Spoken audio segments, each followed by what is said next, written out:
Ma'am, I rise to present the demand for grants for the Ministry of Jal Shakti. हमेशा सुना है जल ही जीवन है। हमें यह नहीं भूलना चाहिए कि जल संकट का समाधान केवल जल संरक्षण में ही है।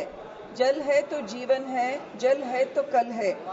Jal Shakti's mission aims for a water-secure India, but progress has been limited.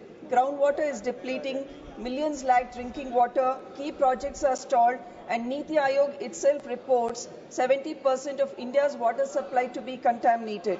The government fails to fully utilize the budget and meet targets and refuses to support crucial state-center water projects. In Karnataka, projects like Upper Bhadra, Godavari Krishna Kaveri water sharing, Mekedatu, Kalasa Banduri Nala still await central backing.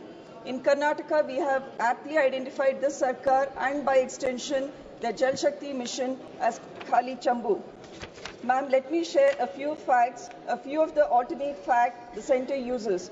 The government claims 80% of households have tap water under JJM, but in reality only 62% of these connections are fully functional and meet the 55-litre daily quota.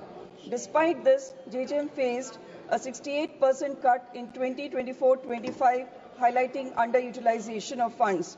The government claims Atal Bhujal Yojana improved water conditions in 8,000 water-stressed panchayats, but only 37% of regions were reached and just 57% of the budget was utilized. Let me repeat, only 57%, madam. I'm concerned about the declining groundwater table in urban areas as well. I urge the ministry to address both rural and urban areas. कुएं में तो पानी है, लेकिन चंबू यानी बाल्टी या बर्तन को भरने की भी सामर्थ्य नहीं है इस सरकार में. Speaker Madam, the government consistently fails to utilize budgeted Jal Shakti funds year on year, funds they themselves have budgeted. Why not direct these funds to the states it repeatedly overlooks? We Karnataka only get 13 rupees for every 100 rupees we contribute to the centre's coffers. Karnataka ranks 22nd out of 34 states in JJM. In financial year 2024-25, the centre allocated rupees 3,804 crore for JJM in Karnataka, but has released only rupees 570 crore, while the state spent rupees 4,977 crore, exceeding the agreed upon 60-40 centre-state ratio. Despite repeated appeals, protests, the centre has not released further funds, while Karnataka has fulfilled its commitment. This is plain authoritarianism. We Kannadigas work hard, pay taxes, only for the centre to pocket 87 of every 100 rupees we contribute. This is unjust. Speaker Madam, I would like to revisit a request I've repeatedly made at the past sessions, a challenge for the centre to support the Upper Bhadra project. This project supports irrigating 2 lakh hectares in 4 districts of Karnataka, Chikmagaluru, Chitradurga, Tumkur and Davangere.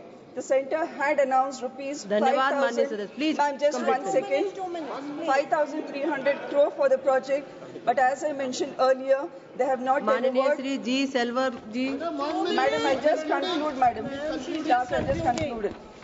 Now, ಮಾನ್ಯರೇ Davanagere Bhadra ಕಾಲುವೆಯ tail end ಗ್ರಾಮೀಣ ಪ್ರದೇಶಗಳಾದ ಹರಿಹರ, ಮಲೆಬೆನ್ನೂರು, ದಾವಣಗೆರೆ, ಹತ್ತನಹಳ್ಳಿ ಸೇರಿದಂತೆ ಸುಮಾರು 5,700 hectare ಕೃಷಿ ಭೂಮಿಯನ್ನು ಹೊಂದಿದ್ದು, ಈ ಪ್ರಯೋಗಕ್ಕೆ ಕೇಂದ್ರ ಸರ್ಕಾರದಿಂದ 150 ಕೋಟಿಯ ಅನುದಾನವನ್ನು ನಿಮ್ಮ ಮೂಲಕ ನಾನು ಕೇಳುತ್ತೇನೆ. ಧನ್ಯವಾದಗಳು ಮೇಡಮ್. Finally, I request माननीय सदस्य श्री जी सेल्वम जी dues to Karnataka immediately ensure माननीय श्री आनंद भदौरिया जी actually utilized. जल है तो कल है. धन्यवाद सभापति महोदया.